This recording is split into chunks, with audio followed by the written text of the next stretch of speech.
Hey guys, it's Bill Vinci and Ryan Vinci from No Time for Nonsense. It's Sunday. You know what that means. Another podcast today. Ryan, how you doing today, buddy? I'm great. How are you? I'm excited. Oh, man, I couldn't be more excited. I've been looking forward to this show ever since we booked it. You can see we got our Sabres stuff on. We got the shirts on, the hats, and we got special guest, Rob Ray. Rob, how you doing today, buddy? I'm doing very well, guys. How you doing? We're doing great, man. It is so good to have you on the show, man.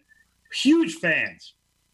I'm a huge fan of the podcast too. Watch it all the time. That's awesome, man. Yeah, I appreciate that. All 9 episodes we've done. Yeah, it's good to hear that we got people who love the show. We appreciate that. You reach out across Western New York, okay? It's just don't think you're a small time. You're moving up. Absolutely. So, Rob, let me ask you, how are you doing during this coronavirus thing here? You know what? Actually, I've had a good time with it. My wife and kids, I've got 2 kids. My son is 11. My daughter's 15. And I live on the road all winter long. So I'm gone. And you miss. And when you are home, you got baseball, hockey, dance, barn for the horse, all this kind of stuff that you're nonstop doing. Right. And for the first time, you've kind of had a chance to sit back and be with them every day. And, you know, sad. I've had more conversations with my daughter now than I have in the last 5 years. And I can imagine. I think it's been fantastic. And, you know, my son and I spend a lot of time with each other outside and shooting pucks and rollerblading and biking. And, you know, I think it's great. It's been a tough thing, but for family, I think if you took advantage of it the right way, it's been pretty darn cool kind of pulling you together. Yeah, absolutely. Well, you know, I want to get started here with the show and just let you know we do got some sponsors for today's show. I want to thank Out of the Way Cafe and Matt Grabsky. Matt, thank you so much. Fantastic place to go and have some of the best breakfast and lunch around. They're located in Utica. We got 3M's Lawn Service, Kirsten, and you know, they've done a great job. You know, this time of year, it's the time to get out and get your lawn done. I know that's going to be starting up. Tim Safran does a great job. He's done our house before. And we also got to thank Pasone Sausage, some of the best sausage around here locally in central New York. Always go there on Sunday and get all my goods to go. So thank you guys for sponsoring. Also, if you have any questions for Rob or us, message them and we will relay them over to Rob and we'll get some answers for you. We got an hour, so you got a lot of time to send us in some messages. We're watching live here on our phones also. And so, Rob, I want to ask you, you grew up in Sterling, Ontario. Yeah. Talk a little bit about growing up there and when you were younger, high school and hockey and everything else, a little bit about it. Well, I'll tell you, my town had 1,200 people. It was a small farm town. My family ran a farm machinery dealership there, Ford and Holland Farm Machinery. My grandfather started it, and my dad ran it afterwards. It was about 80 years my family ran it. It was a huge dairy producing area. So you were constantly, you know, working at the shop or you'd be helping buddies' families, you know, doing farming. And, you know, that kind of occupied your time. But in our town, we had like 1 gas station, we had 1 bank, you had a convenience store, a grocery store, a liquor store, and an arena. And that's pretty much what was in our town. So small town. That was what you did. You played hockey in the wintertime and softball in the summer. And, you know, you worked. That's pretty much the way you were brought up. There was no free time, I should say, as a young kid. I remember from the time I was 12 years old, my dad would wake me up every morning, take me to work, and I'd power wash machinery, sweep floors, put parts away, do everything that needed to be done. And I can remember playing here, you know, 2 or 3 years deep. And, you know, the day after you're done, you get beat out, he's calling you, when are you going to be home? And, you know, you get home and he'd pay your $100 Canadian every week and expect you to be at work for 9 hours a day. And I was like, Dad, this isn't working. This ain't going to work. Something's got to change here. But I'll tell you what, it was a great atmosphere because, it taught you work ethic. It taught you how to treat people, work with people, and support people, because everybody knew everybody and you always needed somebody needed some kind of help. But it was just a great place. My kids now just love going back there and visiting, and you know, they would move there in a second if they could. But it's a homegrown place that it was so great to be around. No, I can imagine.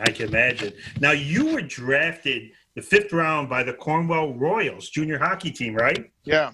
So tell us a little bit about that experience. Well, it was in the OHL, the Cornwall. It was just after they had moved to the OHL from the Quebec League. And I had played Junior B. After I played my second year of Bantam in my hometown of Sterling, I went and played Junior B the next year in Trenton, Ontario. And then from Trenton, I went and played for a one-year team in Whitby, which was called the Whitby Lawmen. And we won like 9 games all year, and it was just horrible. It was tough. It was a grown-up guys league, guys that were finishing their junior, and they were all coming back, and it was a tough league. But, I got drafted to Cornwall from there, and I was over the top because in Ontario, in Canada, to play major junior hockey was the ultimate. That was like, Sure. Getting an opportunity to go play in the NHL. It was something that every kid wanted to do. And I got a chance to go to Cornwall.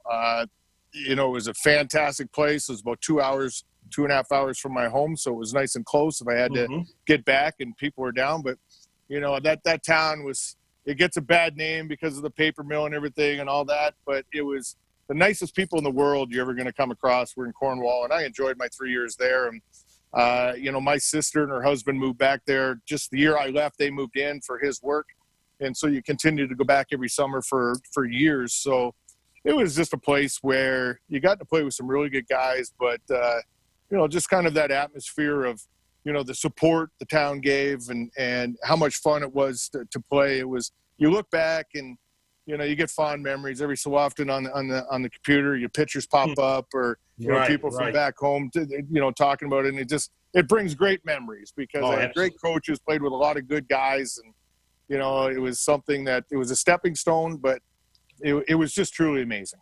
Yeah.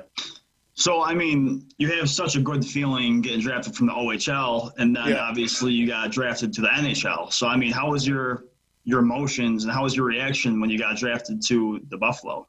Well, everybody usually got drafted, after their second year, and I didn't get drafted after my second year. I got drafted after my third year, so I was finished.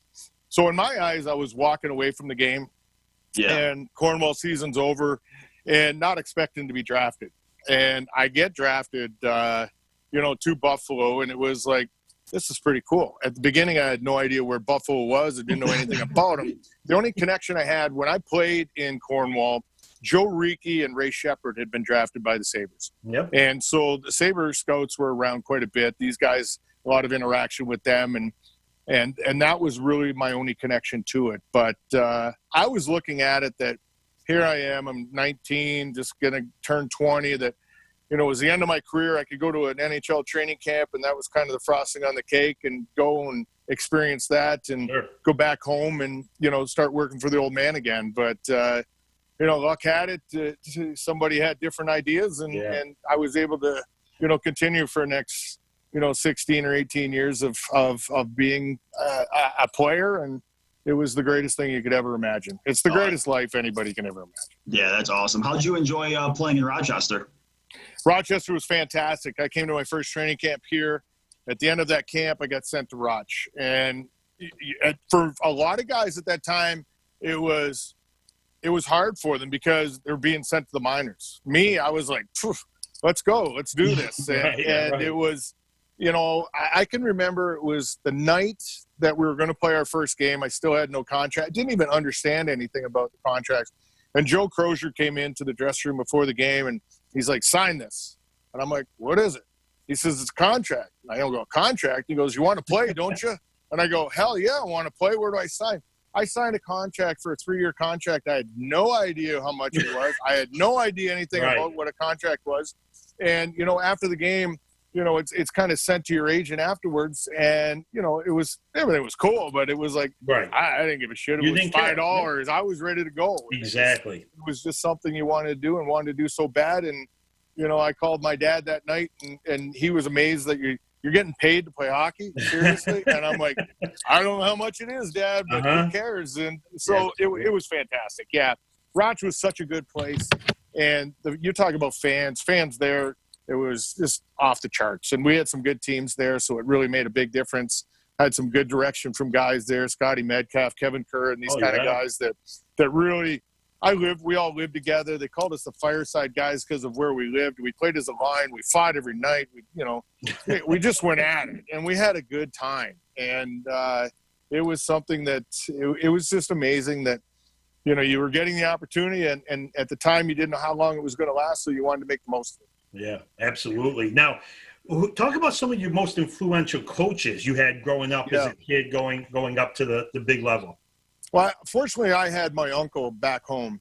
My Uncle Robert was a very good coach. He was a very good player, probably one of the best players that come from our area. He had an opportunity to go play, and at the time, my grandfather wouldn't let him. They had a business, and it was like, you're going to school. You're not dealing with this crap. And because people didn't know, you know, about that, and the opportunities were out there. So, you know, he helped me a lot.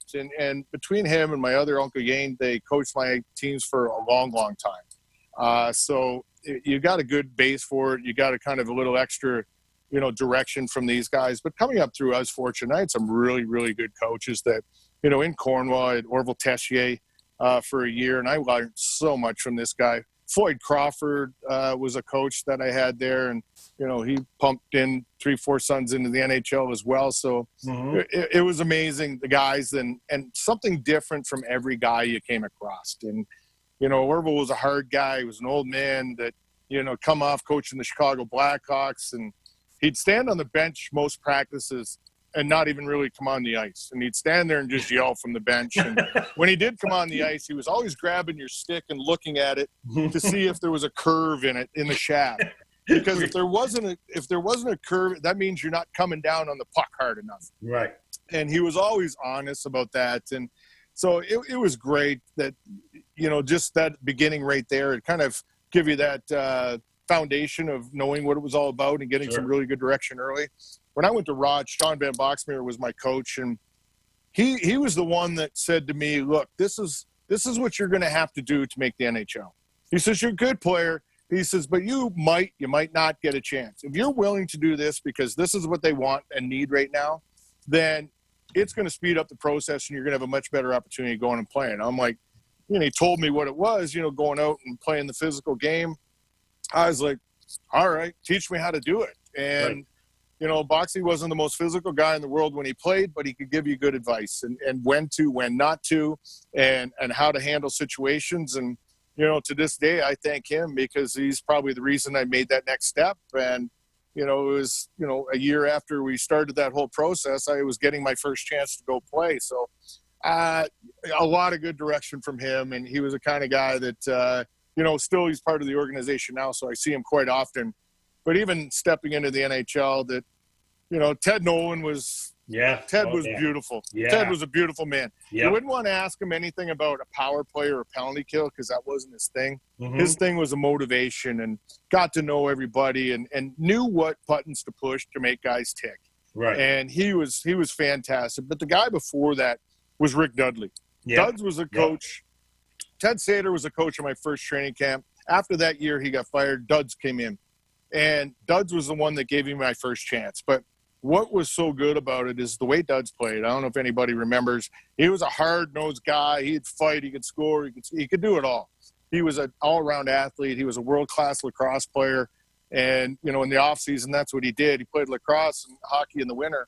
So he really understood how to play the role and what it was all about, and didn't look down on it like some coaches did and think there wasn't a need for it. He coached with it, and it really gave me a good boost. And, you know, from there, John Muckler. Came in. Remember Muck? I can remember the night Duds got fired, and Mucks came in after the game. You know, Duds is fired. He comes in and says, and then John Muckler comes in, and he looks around, and he's like, I just want to let you guys know I treat superstars like superstars, and the rest of you just be glad you're here. And I'm sitting there and I'm going, I'm not no superstar, so I better just, I guess I got to be glad I'm here. So, yeah. But it was good. I had a great relationship with Mux, and he really taught me a lot. He was hard as hell on me, but I learned a ton from him. And in the end, you know, when he was in Ottawa, he brought me in there twice just to give me another shot at it. And, you know, totally respect that. And I just think that, you know, even Lindy Ruff was a fabulous coach. He came in and, Ruff, yeah. You know, we're talking about our 99 run the other day. I was doing a thing with Michael Pekka and Jason Woolley. And the big thing we talked about is how prepared we were all the time. You know, always really deep into it, understood and kind of, you know, made sure everybody was on the right page and knew exactly what was going on. So, I was very fortunate. I was very fortunate my whole career to have great coaches. I really only had a tough time with one coach, and that's when I went to Ottawa. Because Jacques Martin did not like me. Did not like me one bit. And he let it be known from day one I got there. He called me into the office and he said, "Hey, look, you're not here because I wanted you here. You're here because John Muckler wanted you here." And I'm sitting there going, "Geez, thanks." You know, like, what's thanks that a mean? lot. Yeah, so I expect to get a good opportunity here. And I said, "No, that's no problem, Jacques. You know, I'll just do what I got to do, and you know, no problem." So other than that, I was so fortunate to have so good coaches coming up through from minor hockey all the way up through that, you know, it was, and that's big because some guys you don't get in those situations. And by the time you need to learn some of those lessons that they taught you early, it's too late. Yeah. And because there's no change in guys, you know, they get set in a way, and you see that more now with the modern day player. They get set in their ways. And no, I'm an offensive player. I'm not. I can't play defense, or you know, I'm this, and I'm not going to play that. Right. You've got to be versatile. When you're in the junior and the minors, you've got to do a lot of things good. Sure. When you take that step to the NHL, you become a specialist. And hey, you're a penalty killer. You're a goal scorer. You're a physical guy. You're a defender. You know, whatever it may be, you do it what they want. You do it right, and don't think that you're something more than what you're not. Because as soon as you do, I've seen so many guys think that, and boom, they don't last. They don't stick around because, you know, they don't want to deal with that. And probably more in the past than now. There's a little more leeway to these young kids now that, you know, they can, you know, put a little more input in it. But in the past, any coach you ever had, you were scared to death of them. So you weren't going to go in and say, "I don't want to do that. I don't want to do that." You know, if you didn't do it, you were getting in the car and you were going back to Roch and somebody else was coming up. So, you know, you played with a lot of fear back then too that they just don't have now. Yeah, actually, people, if you're just joining us, I see a lot of people jumping on. We're a former NHL player, Rob Ray from the Buffalo Sabres, played a couple years with Ottawa, but we know him as a Buffalo Sabre. That's all. I got to tell you, when you got traded, I was sick to my stomach. I think most Buffalo fans were, because you were one of the heart and soul of our team. I mean, when you were just you played the game like you're supposed to. You were tough. You when something needed to get done, you were out there and you stood behind your teammates, and that's what we love about you and watching you play. Well, I was sick too when it happened, and I kind of had the inclination that it was going to happen. I had a conversation with Lindy earlier in that season, and our team wasn't doing very well. And he says, you know, we're kind of going in a different direction. If there's an opportunity that comes up at some point that Darcy can make a move, you know, what do you think? And they gave me the option. And I said, you know what, hey, do what you got to do. And, you know, not think it was going to happen. We were actually in Tampa Bay. We had played. And then after the game, he had come up to me and said, hey, this was right at the deadline, like in 2003. And he said, I think there's a deal going to be done. And, you know, you're going to be going to Ottawa. And the thing was, that night we stayed. The plane was delayed. So he gave us time. He says, look, we got 3 hours before the plane's going to be here. You guys go. He took us over to Ybor City. It was probably the worst place to take us. And that was all the bar section and that. Right. The guys got off the bus. Away we went.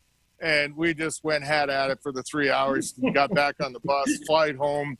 And, you know, guys knew what was going on. You know, tell them it was cool because there was a lot of things that went on and a lot of things said that, you know, from the players that, you know, meant an awful lot. And it was pretty cool that it wasn't just, hey, get a call, go to the rink, you know, grab your bag and leave. Right. You know, we had an opportunity the next day when the deadline was. Stu Barnes ended up getting traded at the same time.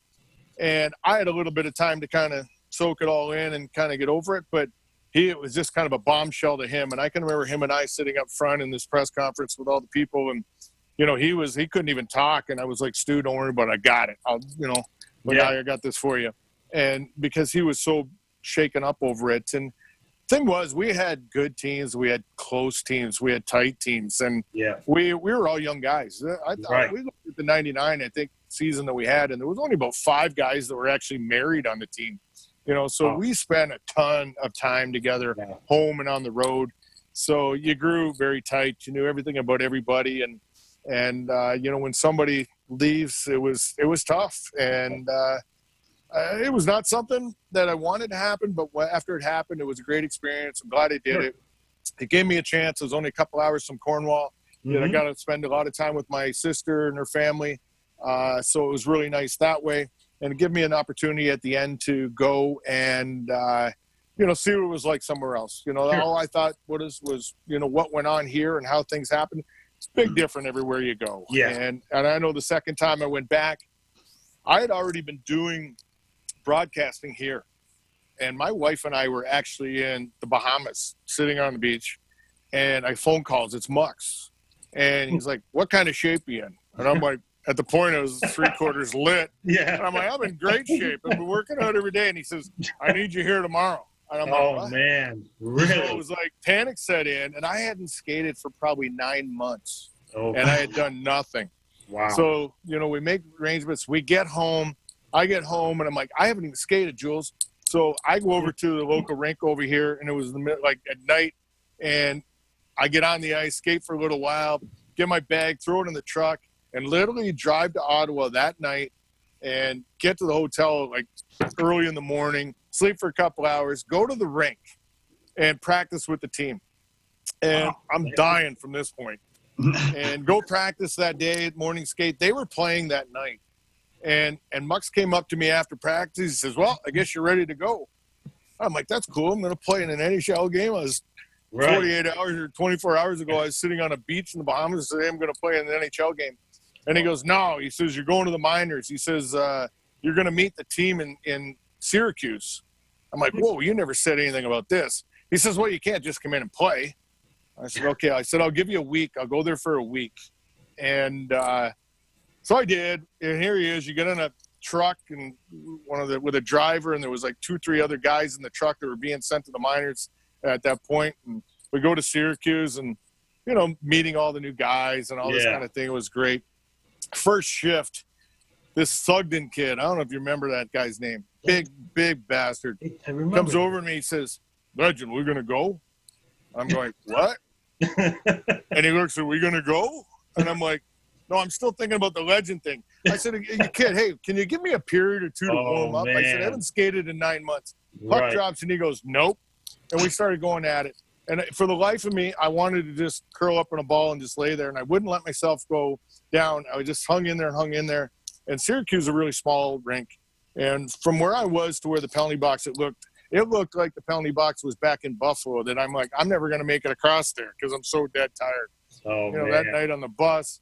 And then they get home, they go to the bar that night. There was just so many things that fell asleep in the bar that night. I was so tired, but I felt I had to be one of the guys and get back in it with them. But just the experience I had that 1 week in the minors again was so great because, bus trips where the bus breaks down, you spend the whole night on the bus and, you arrive in the next morning. I said, no problem. It's 7 o'clock game. We get there at 8 o'clock in the morning and, he's looking at it and he's going, no, it's a noon game today. I can remember that rolling into the rink. Marty McSorley was a coach in Springville, and he sees me, and he's like, what's wrong with you? And I go, man, I slept on a bus all night. I tell him the whole story, for the last few days of what had went on. And he's like, don't worry about it. I'll make sure nobody messes with you here tonight or this afternoon. I said, thanks, man. Once again, very first shift, this kid comes up, lines up against me, and he says, are we going to go? And I'm like, are you serious? And I look across at Marty, and he's laughing his head up and his hands. And I go, seriously? And the kid goes, how about a stick instead? I said, you'll have 2 in your soul in the intermission if you just let me go. Yeah. And he's like, no problem. And that was Marty's over there laughing his head off. That's funny. Even in that game, I was so tired in that game. I can remember that I came to the bench and I said to the guy on the bench, I said, my skates are messed up. We got to get them done. And he goes, right now? And I go, yeah, let's go. I literally went in the room. And he's like, get your skates off. I go, there's nothing wrong with my skates. I said, I am dead tired, and I just need a break. And he's standing there laughing his head off. I'm laying on the floor with my feet up on the bench, just trying to recoup from.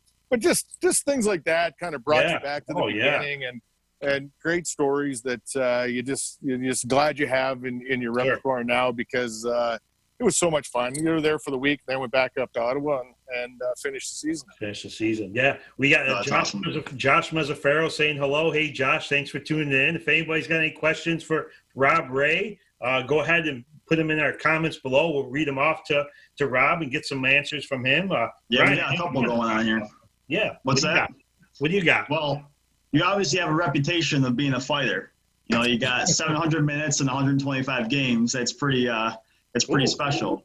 But one of our questions was, What do you think of the word goon? I'm not a big fan of it. I think that there's a time and a place for it.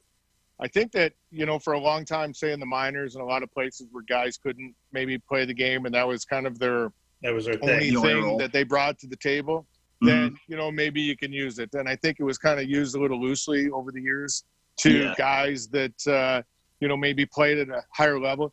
You don't get even to the American League if you can't play the game. Right. Yeah. You could get there and, maybe change your role, expand your role, fight when you have to, but when you make that next step to the NHL, I guarantee, I can remember as a kid in minor hockey, I'd score 150 goals a year. In major junior, you're 50 some points a year. You had to be able to play the game. Sure. And you still did it at this level. So anybody that was just that one-dimensional player would never have got the shot. So when people sit and say, hey, this guy is just a goon, that's all he can do. Right. So crazy, because I guarantee you, if you look back for a majority of these guys in their history from day one coming up through, they were players at one point. They were players and very productive players that eventually just had to adapt and change the role to continue to move on. And a lot of times it's not because you want to, it's because you're being told to. Sure. And if you don't, somebody else is going to do it. And if you want to play hard enough that you're going to adapt to it. And that was the situation I said with John Van Boxmeer and Raj. This is what you got to do to make it. If you want to do it, fine. If not, you probably play your 3 years here at Raj and be done maybe, or move, shot somewhere. So you do it because your desire to make that to the NHL is so great that you're going to do whatever it takes to get there. Yeah, absolutely. And we got another question from Josh Mazzaferro. How do you compare the nature of fighting now to some of your fights? Well, I laugh sometimes, and some of the guys, the alumni guys, and that we talk about it, they'll make a big deal about a fight or individuals. And I'm like, hey, there's some tough guys out there now. Don't get me wrong. There's still some guys that, back in the day would have been very good at what they were doing. I look at Ryan Reeves, some guys, big guys like that. They can still play the game and throw them pretty well.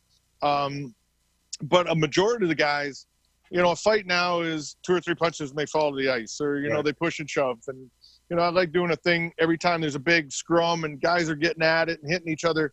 How many gloves actually hit the ice? And majority of the times it's 0 or 1, or maybe, but I don't think guys now play the game. They don't play the game the same way. You've got to play it with an edge. You've got to play it not angry, but you've got to, when you're out there, dislike maybe your opponent, in my eyes, that kind of brings the best of you, pushes you a little more. Sure. I'm not promoting the fighting side of it because there's a time and a place for it. Right. But it's different now because these guys, I say, a lot of people now is like, oh, why didn't he fight that guy? What? These kids coming up through now, in major junior, you get 3 fights in major junior, you're suspended. And I'm talking throughout the season. So if you you're suspended. So these guys, they're not promoting it. They're kind of discouraging it. So they don't learn the art of what they have to do in a fight. Definitely college doesn't have it. And anywhere coming through, so they're not learning it. They've never had to come through major junior where you had to fight to survive sometimes. And that's just the way if you were a superstar, I can remember some great players playing junior, like Danny Gratton and these guys were superstar players, but they could scrap like crazy because that was just the way it was. So they're not taught it. Coaches now definitely won't coach that way. Yeah. I can remember John Muckler or Ted Nolan or, even Lindy or anybody, Rick Dudley, they would game plan that, okay, let's go. They put me and Brad May and Matthew Barnaby and Bobby Bugner and Gord Donnelly, whomever we may have on the team. First shift, go light it up, boys. Get the fans going, and then step back and let the big dogs take over. Yeah, exactly. And that was kind of the game plan. And there was so many times that we do that. And, everybody on the opposition being on the road, they're like, screw this. Let's not get this going. Then, they'd kind of just look to get out of there quick, and it worked to your advantage. A coach would never promote fighting in any way now or aggressive play, only because if they ever got caught or somebody got hurt or, they would feel the wrath that it's not worth it. So I understand it. it's just sometimes you just wish you just go get them, but you just have to understand it's not going to happen. Right. Now, I got to ask you about a local kid from our hometown, and I'm sure you've seen him on the ice a few times throw some fights. Tommy Sestito. Yeah, it's a feisty guy, and I think that, a guy like him, it's something that you're going to go at it, you're going to play hard, things are going to happen.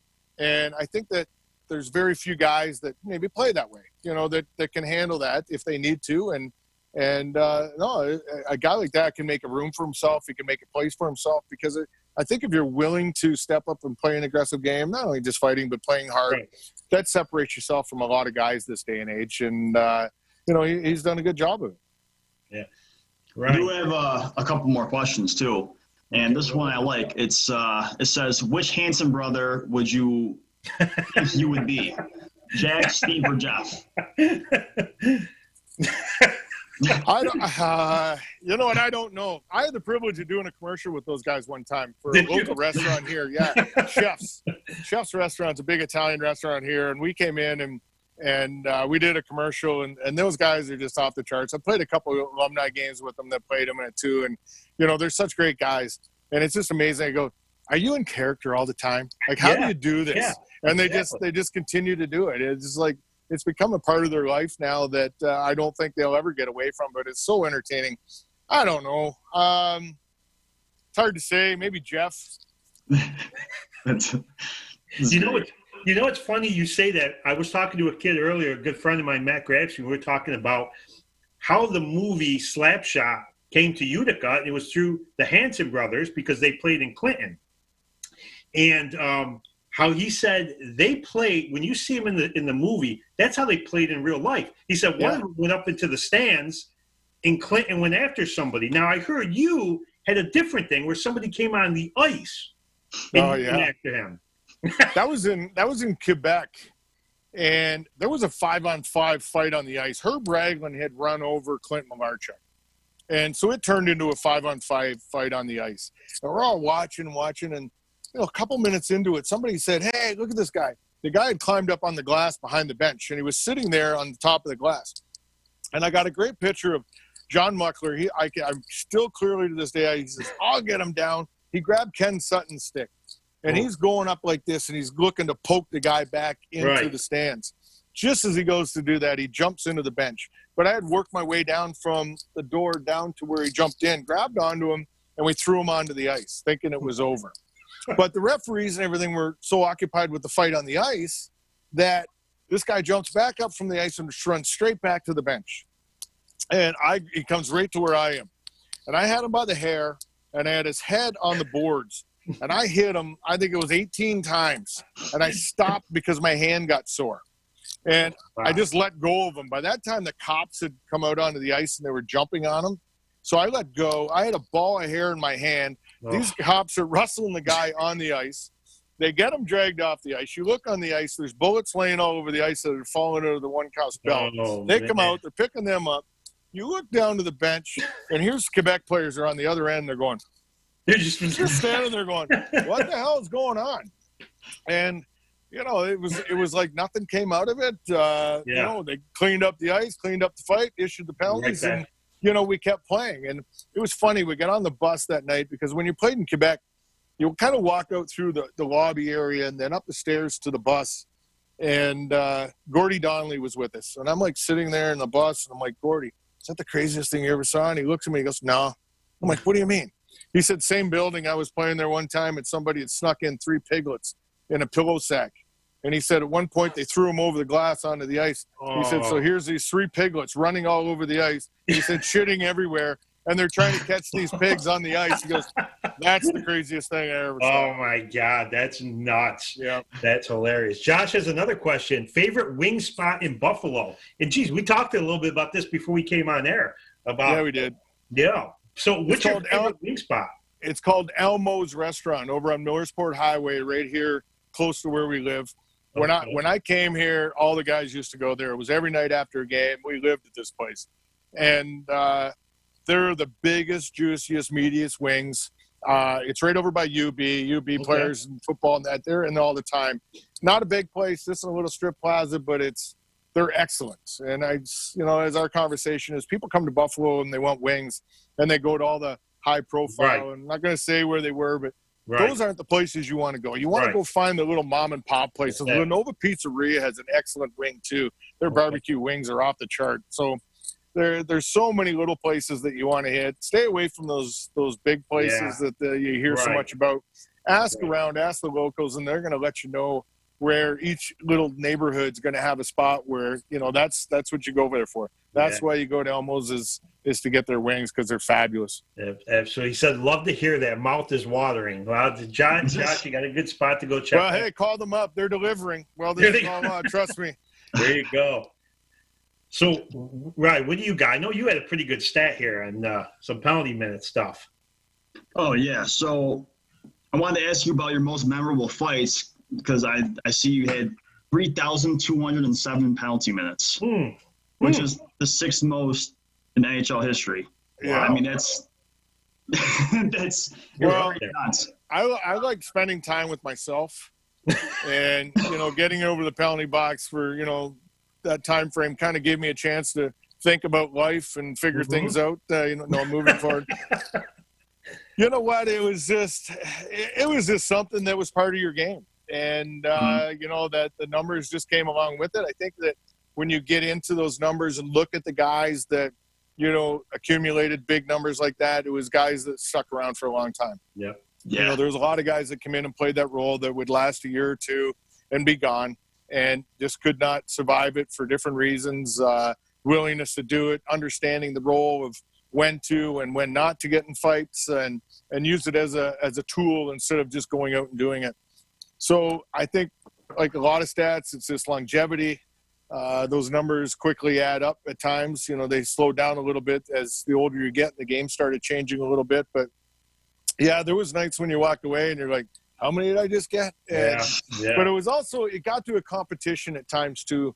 Like, I remember with Brad May and Barney and that, it became a competition. We'd be like, I can remember a couple times it was late in the year, last couple of games, and we'd be tight. And, you always wanted to be the guy that finished, at the top. I think I ended up in number one in the league a few times there, but it was like, we got to do it. And it was something like, let's just go out and light it up tonight and go and do it. And, we had 1 year there where we had three guys that finished over 300 minutes. I think it was me, Brad, and Gordy Donnelly. And it was the first team in NHL history to ever have three guys in their team that had over 300 penalty minutes in the season. That's insane. So, yeah. But it was kind of remind me of the old Detroit Pistons basketball with Lambier and Rodman and Mahorn, always fouling guys, right? Yeah. Similar. Well, and I tell you what, sometimes on the road, too, you would have a responsibility that you had to get out of the game sometimes because you had to get to the bar, because if the players got to the bar before the coaches and the coaches couldn't come in type thing. So it was like, okay, second intermission was like, oh, okay, I'll do it tonight. Get yourself thrown out so you can get to the local establishment so, somebody else doesn't beat you there. So sometimes you were a victim of that as well. Yeah, absolutely. Well, long time in the NHL, played a lot of season with Buffalo, one of the fans' definitely favorite. But after you retired after Quebec, you went into the Sabres Network and you did some intermission stuff. You did some online reporting and stuff.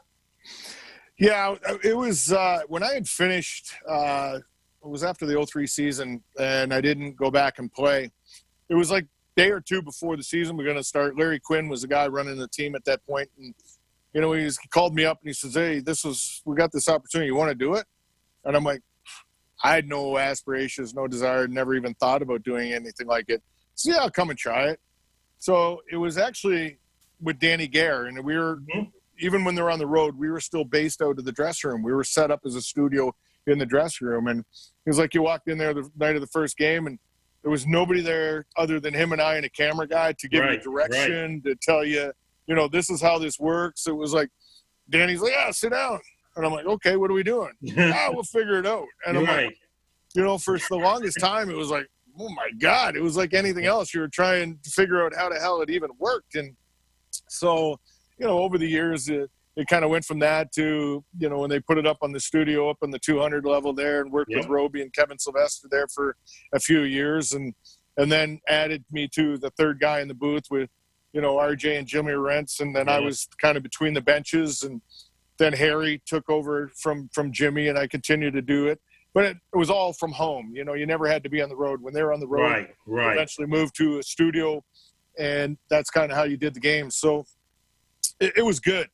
And then when Harry Neal decided to pack it in, then, it was like RJ came and said, I'll keep doing this if you're willing to do it with me. And I'm like, okay. Right. But that meant going back on the road again, and I wasn't a big fan. I had a young family. And so I was like, okay, not thinking that he was going to stick around much longer. I figured I'd put a year or two in. And that was, 7 or 8 years ago now or more that, he's still plugging along. So, you kind of got sucked back into it, not wanting to, not a plan to do it. It just kind of happened. But I'll tell you, it's the greatest job you can have. You're around the game. Right.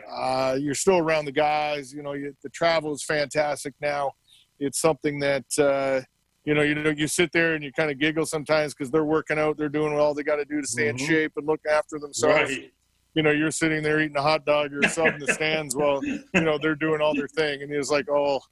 And they just look and they laugh sometimes. And I'm like, my reply is, hey, look, I've served my sentence. It's over. Right. Now I'm going to enjoy myself. So, absolutely. But it's great. It's great being around the kids. It's good. We got a good group of guys here. They communicate really well. They're guys that are always willing to do a lot of things. They're easy to talk to. So it's been a lot of fun. If we could just get better, it would be that much more fun. Exactly. We got another question here. What was your favorite and least favorite place to play in? Oh. I'll tell you what, as a Canadian kid, you always wanted to go to Toronto. You wanted to play there, but just about any Canadian city was fun because there was such a great following. Montreal is fantastic. I can remember when I first started playing Maple Leaf Gardens, the Montreal Forum, Boston Gardens. They were the places you wanted to play, and in the odd. It was so much fun. As far as a building, those three, Montreal, Toronto, and Boston were sick, along with Buffalo. But there was places that it was just like Long Island, go to the Islanders, and at the time there for so many years, there's a handful of 1,000 people in the building, 4,000 or 5,000. It was just a really depressing place to go play.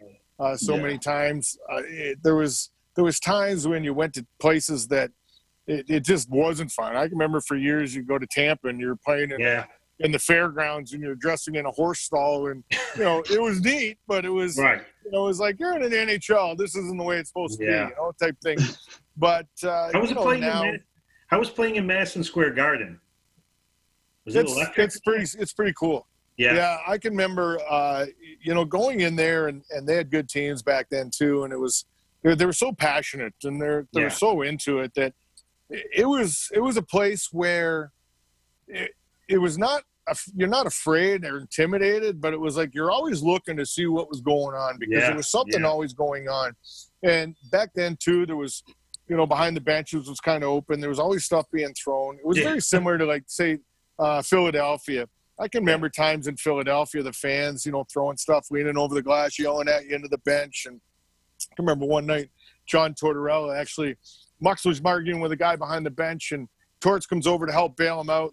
This fan had grabbed onto Torts' tie, and he literally had his foot up against the glass, pulling Torts' tie, just like I just pulled that right off the thing. And it got so tight on his head that he was like, he had to go to the trainer and was like, clear it, because he couldn't breathe anymore. There was places like that had so much fan interaction. But in a lot of places, you stay downtown, but there's places where you stay a long ways. Like now in New Jersey, you stay so far away from the rink. It takes you an hour to get there. And even to this, even back in the day, New Jersey wasn't the greatest place to go play either. Yeah, that's awesome. Ryan, you wanted to talk about we talked about this before we came on air about the book. Oh, yeah. Okay. So you wrote a book. So tell us, how'd you come about doing that? Was that something you came about, or that you were kind of pushed into something like that? No, a guy named Bud Bailey here in town. He was a writer for the paper.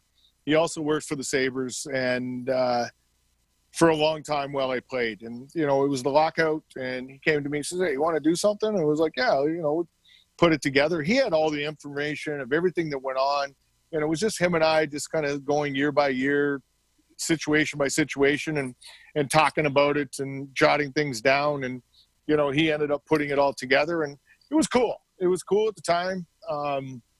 It was nice to kind of have, you know, all those memories in one place, you know, to kind of, for my kids and that they can actually sit back and someday, if they ever do read it, they can find out what's going on. So their old man wasn't full of crap that, you know, they might have thought, but it was good. And it did really well. We did 3 publications of it. Everything sold out, and it was something that, not expecting it, you know, because you don't think, you know, who are you type thing that, you know, anybody would be interested in it. And it went really well. So it was cool that, cool. You know, we were able to raise some money for it. Yeah, that's awesome. Leading into your kids, you got one daughter. You got 2 sons? No, 1 son. He's 11. 1 son. Daughter 15, yeah. Okay, now does he play hockey? Yeah, he does. Yeah, he told me one day he's a natural born athlete, Dad. And you know, so I'm like, no, you're just 49% American. No, I was joking. So he's a good little player. And 11, and I help coach with their team, and it's so much fun, you know. And I sit there and we did a show the other day with Andrew Peters and Craig Rivet, and they're like, do you miss going to the rink? You know, I said, you know where the rink I miss? I miss going to my kids' practice. I miss going and sitting in the room with those kids, and you know, they're so inquisitive. They ask a million questions. They're always bringing their phones or iPads and showing you something that happened in games or in the past, and, you know, fights from here. And I just love being around it. It's so much fun, and hanging out with those guys, and they're a good little team. So it adds to the fun. But, that's kind of what you miss right now, that you're going to be still going here. But it's something that, you know, you kind of do it just because the kid kind of continues it going. But my son just loves the game. He loves playing. He loves, you know, practicing in the driveway every day. It's like, Dad, look at this. And they're all into those YouTube tricks now. So every trick that comes out that somebody puts on, they got to go, you know, try to do the same thing. And but the thing is, they'll spend hours trying to master these tricks. Yeah. And he's like, try it, Dad. I'm like, I'm not even going to try it because, you know, I look like a fool. Right. That we never – it was amazing what they've come up with, because in the past you never would have dreamt of doing something like that. You never even would have dreamt of trying it in the driveway. So their imagination with the game now is so good. The creativity, it's unbelievable. And, you know, I just sit there and laugh and smile sometimes just watching them. And right now they're all into their challenges. So, you know, one kid will do something and put it out and challenge somebody else on the team, and then they go so he'll spend an hour out there, and it's okay, Dad, I'm ready now. Let's go do it. So I love it. It's just so much fun. Well, it's awesome. So you're talking about how you like some of the changes happening today. What are some of your favorite players to watch today? Well, I think you just got to go to, you know, Sidney Crosby. You know, I like this guy. This guy is he gets a hard time out there sometimes, but I'll tell you, he's so good for the game. He's such a gentleman. He's so good to kids. You know, I take my son to the rink a lot, and when he can.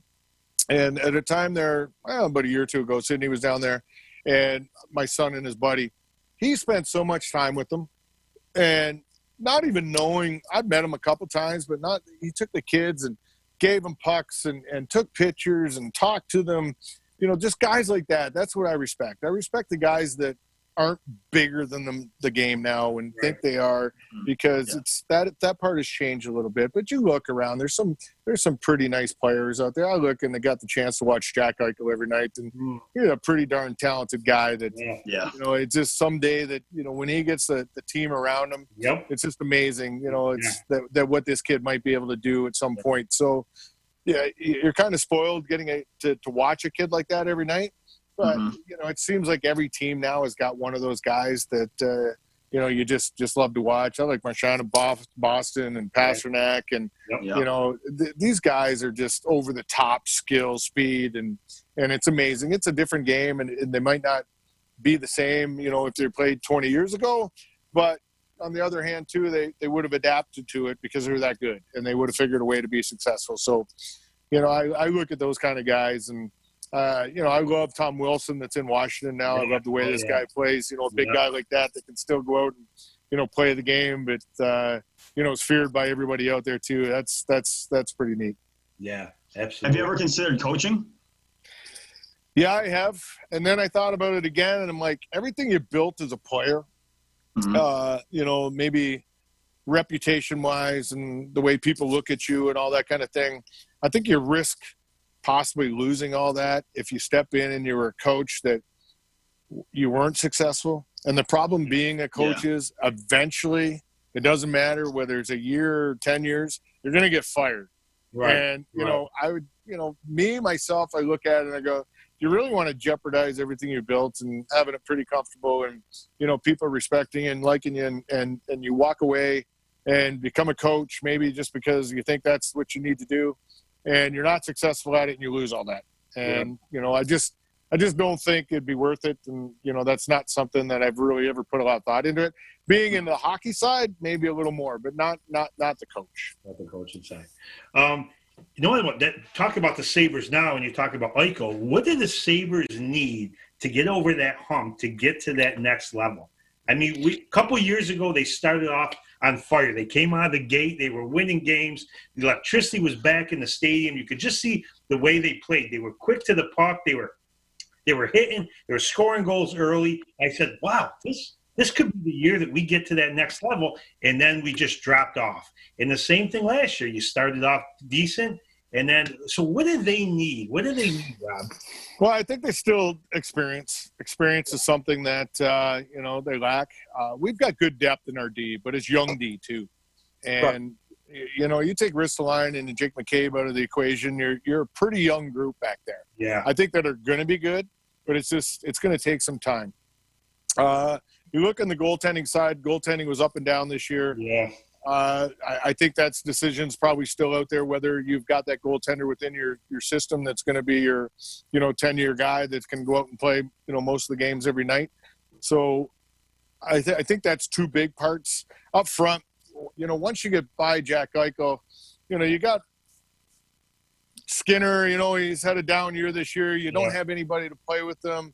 You got Reinhart that plays on Jack's side all the time. Olsen has fit in there pretty good this year. So even to say you got that line, you got that one line that you kind of lean on a lot. Yeah. And I think you just lean a little more depth. I say this year our first line did an excellent job. And then your fourth line with Larsons, Girgensson, and Polso for the most of the time. These guys were fabulous as a fourth-line group, killing penalties and playing hard. They come up with some big goals. It's those middle six that I think you need to find a little more depth in and get a little more consistency out of the scoring. Very important, I think, to find where and who that Jeff Skinner can play with. You got him for the next, 6 or 7 years. Yeah. So you've got to find somebody that's going to play with this guy to get the production out of him that you need. So there's quite a few things, but I think just over time, more experience will help him. And the leadership thing too. Jack's come a long ways as a leader. He's done a good job, but I think he gets a little better and better each year and understanding what it's all about. So, over time, people sit there, it's time. It's been 9 years. Well, it has, but when you change as many as you're going to change and have changed over the time, it takes time to kind of pull all that back together. And, I think you've got 6 or 7 free agents here this year, whether restricted or unrestricted. So there could be a huge turnover within that group again this year. Absolutely. So it's not as if you got to start all over. It's just you got to slowly build on it. And I think it's really important to the guys they bring in that, you don't have to teach them how to do it. You expect them to come in and play that role, whatever's expected of them, immediately. And I think over the last few years, you've tried to sneak in young guys here and there. Casey Middlestad had a little bit of a tough time, but, hopefully by the time he spent it in the Roch, it's going to be able to give him, a little confidence and come back next year and maybe fill a role. Tage Thompson's another kid that, a young guy that missed all year. So you got some young kids that are coming in that I think can be good. It's just, it's going to take some time. Yeah. So we're going to do – go ahead, Ryan. Oh, do you think the season's going to finish? Are we going to be able to finish the season? I don't think so. I think, we have every couple of days you're on calls and they're coming up with a different scenario all the time on what they possibly may be doing. But, it's gone from taking everybody to one city and just playing the games and And it's gone from not playing any games at all for just to have a playoff series and, go from there. Everybody else that's not in, they're not in. So they are coming up with different scenarios. They're coming up with things all the time. I know on our side with the television side, they're always letting you know that, this is what's going to happen. Maybe we just go play the games. We televise them. But I think it'd be hard because you'd have to have that place. You'd have to have all those guys. And when you get all those people together, that's a lot of people. You got 700 plus players in the league, coaches, trainers, all this kind of thing. It's going to take one of those people to come down with something, and it's all going to be shut down again. So the money that you spent to try to put it all together, the money for our game is in the TV side of it. And will you be able to generate that revenue to make it worthwhile?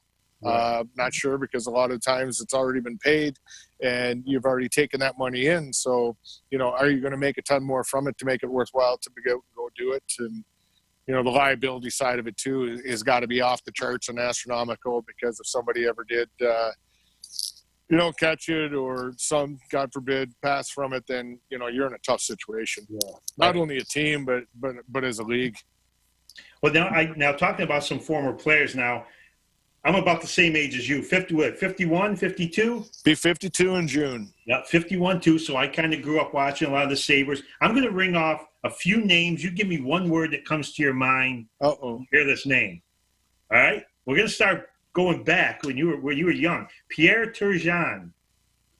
Awesome. Peppy Gus. It was one of the most talented guys you're on the ice with, and too nice a guy to play hockey, put it that way, because he was a superman. Okay. Dave Andrechuk. Love him. Never seen a man drink so much beer and knock it up and take a piss in my life. He could sit from 9 in the morning till 9 at night, and you never see the guy get up to go to the can. It's amazing the consumption capacity he's got. But I'll tell you what, one of the best teammates you're ever going to have. That's awesome. Well, this was Matt Barnaby. Nuts. Yeah. No, I love Bernie. Bernie's a guy that when he came to town, he lived with me for a long time. I got to be very close with him. He's had some tough times. He's struggled through a lot of things, but he's a fighter. He's going to fight through it. He'll figure everything out. But I'll tell you, I respect the crap out of the way this guy played, for the way he went at guys. He bit off a lot more he can chew in a lot of nights, but he found a way to be successful and do it for a long time. Yeah. And, even now he's a guy that, you just love to be around, because he's a lot of fun. He is a lot of fun. The Dominator, Hasek. Well, Dom probably, one of the best goalies, bar none, that played the game. But he was one of those people that he's tough to explain sometimes, because it was like you went on the road and it's like, okay, who's going to look after Dom this trip? And, he was a guy that you just never knew what was going to happen. But he came to play. He came to play every day, and he did his job. And it was something that it was a lot of the times it was Dom's world. The bus would wait for him. Anybody else who would leave, but Dom just took his time and did his thing. But one of the hardest working guys that I've come across within the game, and by far the hardest working goaltender. And he would go into practice, and if he wasn't happy with the way he was practicing, he would stay out there and demand you to stay out there with him to keep shooting until he felt that, okay, I've done what I got to do, and I'm in a better spot. I'm in a good spot. Okay, I've put my work in today, and I'm ready to go. But very demanding on himself, and he put a lot of pressure on himself and a lot of preparation for himself going into games. Yeah, that's awesome. And last name, Miroslav Shatan. Oh, Miro's a beautiful person. Miro was a guy that was he one of the guys? He wasn't the one hanging out and having a few beers with you. But I'll tell you what, he was a good guy. He was a good guy that, just a quiet, very intelligent guy that, when you had a chance to really just sit and talk to him, I think when we were younger, you never really gave him that chance to sit and, it was kind of like, Miro, but as you got a little older and spent a little time with him, you understood and started to understand him a little better. And I think that he was a very intelligent guy that put a lot of thought into the game. He was highly skilled and very dependable. Not a big guy, but, he came up with big goals at big times. And not only a good offensive player, he turned himself into a really good defensive player, killing penalties in that too as he kept playing. So, I got a lot of respect for him. Nice love. Well, you know what, Rob? We're coming to the end of the show just about, but you got to face your toughest part of the show now. You're entering the penalty box, which for you is just another day, right? It's not a big deal. Not a big deal for you. So what I'm going to do is I'm going to ask you 5 questions. You're going to tell us the first thing that comes to your mind. Okay. Yeah, I guess. All right, buddy. Let's go. I have a hard time just saying one word. This is easy, though. I've been around Marty Braun so long that I just cannot say one thing. Talk about Marty Buron. He's going to be a guest on our show in a couple of weeks, so you Sabre fans get to listen to Marty in a few weeks. It'll be the easiest show you have to do because you'll have 1 or 2 questions and just let him roll. Just let him go. He'll take it over. All right. Favorite meal? Favorite meal has got to be probably a bone-in ribeye. Yeah. There's nothing. You can't go wrong with that. Yeah, just love it. And my son loves the ribeye too because he loves fat. I told him a long time ago fat was brain food, the fat on the steak. Yep. And he just every time there's steak, he's cutting off the fat and he's eating it. I'm like, is it working? Oh yeah. So that's where all the flavor is. Yep. No, it's great. All right. Favorite musical band? AC/DC. Yeah, good stuff. You know what's cool now too is I kind of grew up at that time, and the kids when they have the speaker in the dressing room, my 11-year-old team. Yep. That's what they play. They play AC/DC as they're getting dressed. Yeah. And it's like, what? Come on. That's awesome. And they love it. So it's great that they got a good respect for it too. That's awesome. Favorite Sabres moment? Oh, that one's tough. From being drafted, scoring your first goal, going to the finals, beating out Toronto. I don't think there's one that I could sit there and say that the one was better than the other because you had so many. Being drafted, I was the first kid out of my town to ever be drafted. Right. And it was fantastic. And, went home and, they're like having a parade for you because you were drafted in the NHL. That's what small town Canada is all about. And, 2 other kids after me, got drafted and ended up playing. So it was great that you kind of felt like you maybe kind of opened those doors for them. Yeah. And by the way, first NHL game, first time on the ice, first shift, you score a goal. Yep.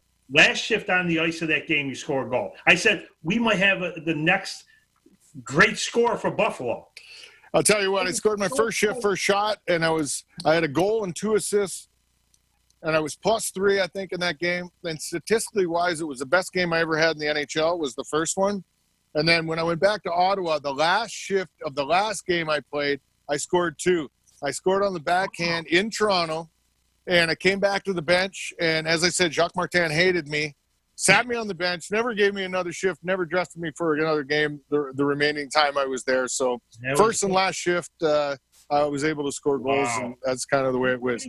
Finished on a bang and ended on a bang and walked away. 4 of your goals were your first and last game out of your 41 you had in your career. 2 of them.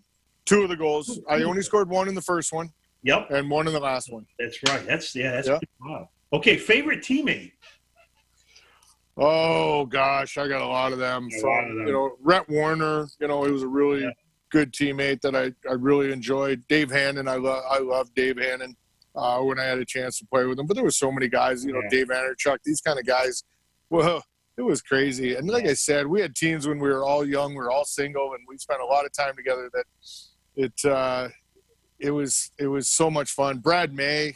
The list goes on. Right. There wasn't that one guy that was like you spent all your time with. It was so good that you got a chance to be with so many.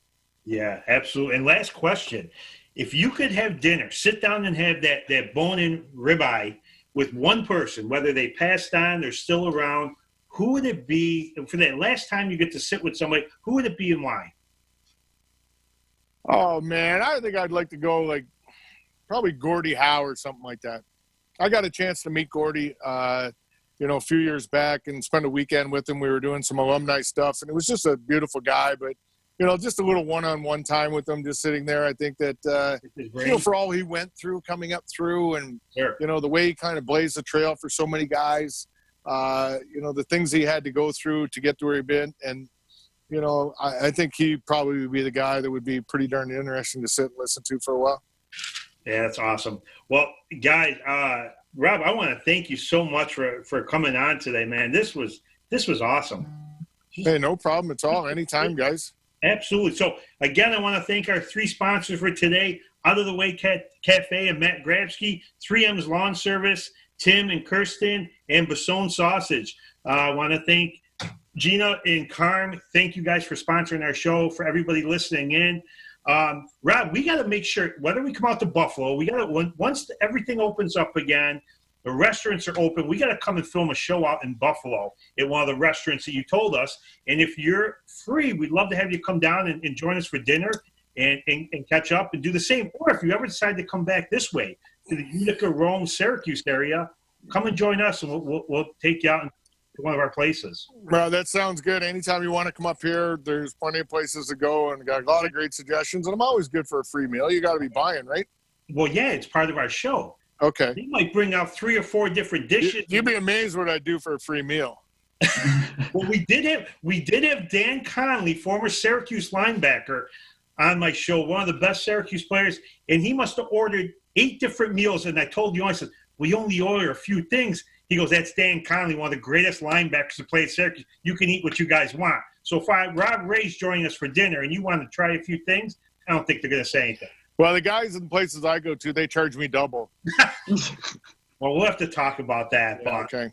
But guys, Rob, I want to thank you again so much for joining us, man. This was a good hour. We got to hear a lot of stories of you coming up in your days, especially as fans, growing up and watching you play from the beginning, man. You were a big inspiration and one of the most popular Sabres I know. You were always there behind your teammates, and just good to talk to you for an hour, man, and hear your story. Thank you. Thanks for the support. And, anytime you want to do this, it's fabulous, because just love talking about the game of hockey, game of life, and, it's all cool. That's cool. Ryan, always good to see you, buddy. I know we're stuck at separate homes for now. We can't really hang out, but He should say more. You should allow this kid to say more. I did. Well, we tried to alternate questions. He just sits there and drinks all day. He does nothing. He's drinking all day. This is how it goes on our phone calls. He usually talks the whole time, and I'll just sit here and say, yep. I know. Well, eventually you got to man up and step in and take our charge a little bit, okay? I know. Well, guys, I want to thank everybody for tuning in today for No Time for Nonsense. Don't forget, this Thursday, we got former Georgetown Hoya enforcer Michael Graham will be joining us. Patrick Ewing's teammate, so another fighter there who used to throw a few college guys around back in the day. So look for that show on Thursday. We'll be filming from 7 to 8, so join us. But thanks, everybody, for tuning in. No Time for Nonsense. Ryan Vincey, special guest Rob Ray. You guys have a great day. Stay safe, and we'll see you on Thursday. You guys take care.